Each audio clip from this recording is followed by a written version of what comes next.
तो 22 सवाल हम लोग उस दिन किए हुए थे नहीं, उसके बाद ये अगला 22 सवाल है। 100 जब हो जाएगा, टेस्ट हो जाएगा, तब तक हेड सर भी अभी ठीक हो जाएगी, नहीं ठीक ही हो जाएंगे, अभी बहुत ज़्यादा परेशानी नहीं है। श्वास के आधार पर व्यंजन के भेद। अमूमन सामान्यतः व्यंजन का भेद पूछेगा, हम लोग 5 पढ़े थे। इसमें स्पर्श व्यंजन था, अंतस्थ था, उष्ण था, संयुक्त व्यंजन था और आगत व्यंजन था। और ये भी बोले थे कि ज़्यादातर किताबों में 4 ही भेद देता है। श्वास के आधार पर व्यंजन के कितने भेद हैं? 2 भेद हैं। कितने हैं? 2। जितने लोग हैं उतने ही से आवाज आनी चाहिए। 2। श्वास के आधार पर कितने भेद? 2। कौन कौन? अल्पप्राण, महाप्राण। अल्पप्राण और महाप्राण। अल्प और महाप्राण। शॉर्ट में कीवर्ड लिख रहे हैं ताकि आपके पास ध्यान रहेगा पढ़ाने के, रिवाइज करवा। उसके बाद है कि स्वर तंत्रियों के कंपन के आधार पर व्यंजन के कितने भेद हैं? 2। कितने भेद हैं? 2। कौन कौन? घोष और अघोष। अघोष। ये हम आपको बस समझाने के लिए लिख दें। और हम थोड़ा डिटेलिंग में आते हैं कि भाई अल्प प्राण जो है उसके लिए फार्मूला क्या है। हम लोग पहले से पढ़ते आए हैं। अल्प प्राण के लिए फार्मूला है 135 प्लस अंतस्थ व्यंजन। अंतस्थ व्यंजन।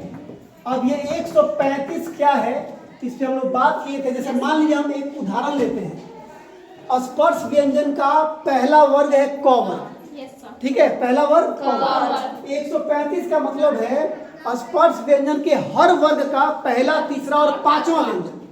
तो मतलब अगर हम क वर्ग लेते हैं तो पहला व्यंजन उसका है पहला क, फिर तीसरा है तो ग, पांचवा है तो ङ, और ऐसे ही डॉट डॉट डॉट आगे चलेगा, च, ज, य, फिर ट, ड, न, ऐसे करके फिर अंतस्थ का मतलब हो गया य, र, ल और व।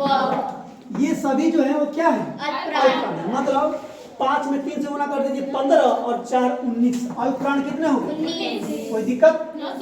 अल्पप्राण की संख्या 19। फार्मूला 135 प्लस अंतस्थ व्यंजन। हम पूछेंगे आपसे फार्मूला एग्जाम में, ये अंतस्थ, ये अल्पप्राण के लिए सूत्र क्या है, तो आपको लिखना पड़ेगा 135 प्लस अंतस्थ, ठीक है। अब आइए महाप्राण के लिए सूत्र। अब बताइए आप 135 जब हम निकाल लेते हैं 1 2 3 4 5 में से, तो बचता है हमारा 2 और 4। तो मतलब महाप्राण के लिए सूत्र क्या हो गया? 24 और कुछ है प्लस उसमें व्यंजन, प्लस उसमें व्यंजन, उष्म व्यंजन। तो 24 का मतलब कितने अक्षर हो गए इसमें व्यंजन के? 2। 5 दूना 10, मैंने 5 वर्ग हुआ, सबका दवाई बिठाना है। आइए तो 5 दूना 10 और ये कितना? 4। तो महाप्राण कितना हो गया? 14। अगर हम क का एग्जाम्पल ले लें, इसमें है ख और घ, च और झ, नहीं ट और ड, ठीक है ना, ड नहीं ना, ढ। ऐसे ही डॉट डॉट च नहीं होगा, पहला नहीं होगा, छ होगा, छ और झ। और फिर उसमें जब हम आ जाएंगे तालाब देश और मूर्धन्य स, दंत स, बात खत्म। तो 24 प्लस उष्ण व्यंजन याद रखिएगा महाप्राण के। अब जब हम स्वर तंत्रियों के कंपन के आधार पर आते हैं तो जो 2 भेद हैं घोष और अघोष। घोष को हम सघोष भी बोलते हैं। क्या बोलते हैं? सघोष।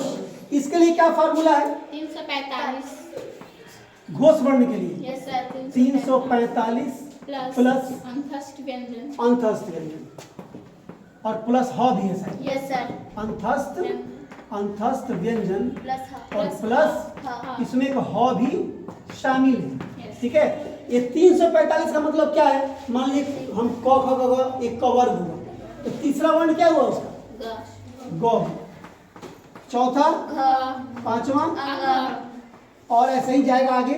और अंतस्थ हो गया क्या? य, र, ल, व और ह।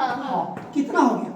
तो 5 में 3 3 सब में तो 15 हुआ, 15 4 19 हो गया, तो 20 हो गया। ये इसकी संख्या क्या होती है? 20, ठीक है ना ये? चलिए उसके बाद हम आते हैं अघोष वर्ण में। हमने यहाँ पे लिखा भी था, ठीक है। अघोष में क्या आता है? बच क्या गया?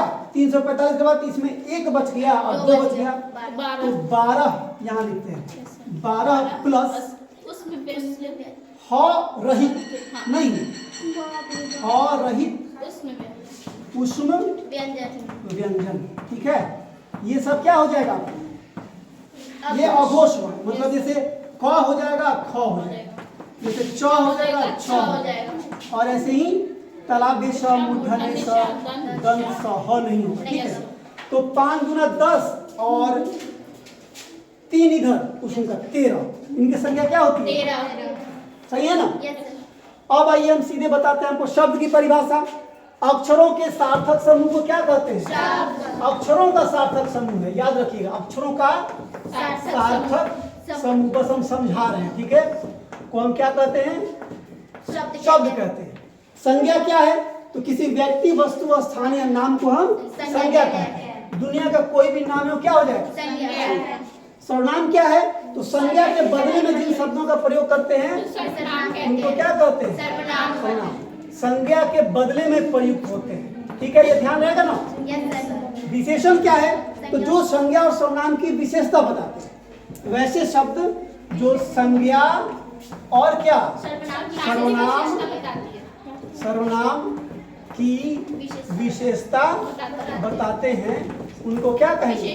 विशेषण कहेंगे।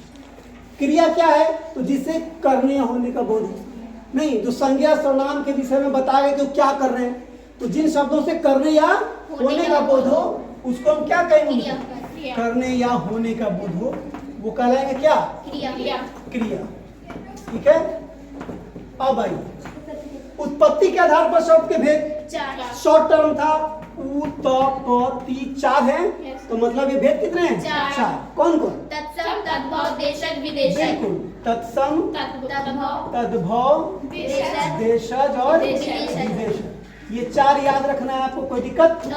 अब आइए रचना है, शॉर्ट है बिल्कुल, रचना। कितने भेद हो गए? 3। कौन कौन 3 भेद है? रूढ़ है, यौगिक है, और क्या है? चलिए, योग रूढ़ है। तो घंटी लग गई है, लोग हल्ला करेंगे, तो हम लोग इसको ध्यान में रखेंगे, ये आपके ग्रुप में डाल भी देंगे, इसको बोर्ड पे रहने भी दे रहे हैं। कल आप आइएगा तो फिर से इसको लिखना होगा, लिख लीजिए, ठीक है। और याद कर लीजिएगा 100 क्वेश्चन जब हो जाएगा हिंदी ग्रामर का टेस्ट हो जाएगा, ठीक है। चलिए आइए, हाँ, रचना बनावट एक ही चीज है।